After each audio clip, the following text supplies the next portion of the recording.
Police commissioner GS મલિકે પીરાણા બ્રિજની કામગીરી સહિત ટ્રાફિકનું કર્યું નિરીક્ષણ. અમદાવાદના પીરાણા 4 રસ્તા ખાતે એક અણચિંતવ્ય મહેમાનના આગમનથી સ્થાનિક પોલીસમાં દોડધામ મચી ગઈ હતી.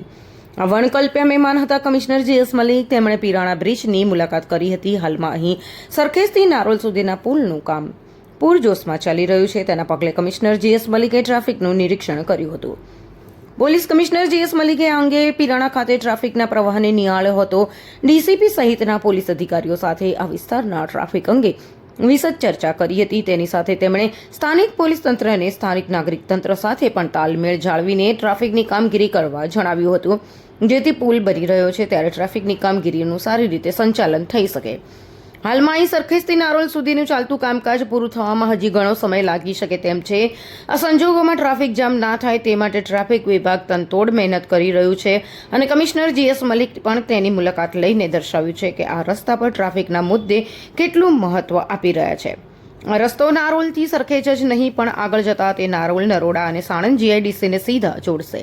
તેના લીધે સૌરાષ્ટ્ર અને મુંબઈ જતા વાહન ચાલકોને સીધો ફાયદો થશે. રસ્તાની વિઝિટ હતી, શું નિરીક્ષણ કર્યું? આજે છે ને આપણે અમદાવાદ में ક્રાઇમ અને લો એન્ડ ઓર્ડર બધી આપણે કાબુ હેઠળ છે. આપણે હવે ટ્રાફિકને આપણે પ્રાયોરિટી આપી રહ્યા છીએ. તો ટ્રાફિકમાં જે છે આ જે આપણે પીરાણાના જે ક્રોસિંગ છે આ જોવા માટે આવ્યા છીએ. અહીંયા આપણે ચેન્જીસ કરાયા છે. તમે જોઈ શકો છો અત્યારે ટ્રાફિક અહીંયા સ્મૂથ ચાલે છે. આ પછી કોજી હોટલ, નારોલ વગેરે પણ હું વિઝિટ કરવાનો છું. તો ટ્રાફિકમાં જ્યાં જ્યાં શક્ય હોય આપણે ખાસા ઇમ્પ્રુવમેન્ટ કરાવી રહ્યા છીએ. આ પછી એક પેલેડિયમના પણ ઇસ્યુ છે, ત્યાં આવતીકાલે વિઝિટ કરીને ત્યાંના પણ ચકાસણી કરીએ. ટૂંકમાં આ છે કે અમુક કટો બંધ કરી અને અમુક નવા કટો શરૂ કરીને કેવી રીતે ટ્રાફિકને સ્મૂથ કરી શકાય આ હવે આપણે પ્રાયોરિટીમાં લીધા છે.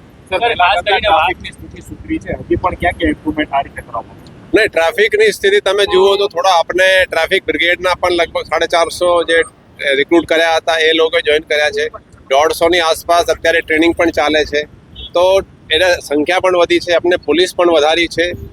ખાસ કરીને સુભાષ બ્રિજ જે બંધ થયા પછી થોડી પ્રોબ્લેમ અચાનક વધી ગઈ હતી, પણ અત્યારે તમે જોઈ શકો દરેક જગ્યાએ ખાસા સ્મૂથ ચાલી રહ્યા છે. અને આપણા ડીસીપી ઈસ્ટ મિસ્ટર નરેશ કંડેરિયા ખાસા મહેનત કરી રહ્યા છે. ઘણા બધા એના ઇમ્પ્રુવમેન્ટ કર્યા છે. તો આ જોવા માટે આપણે આવ્યા છીએ.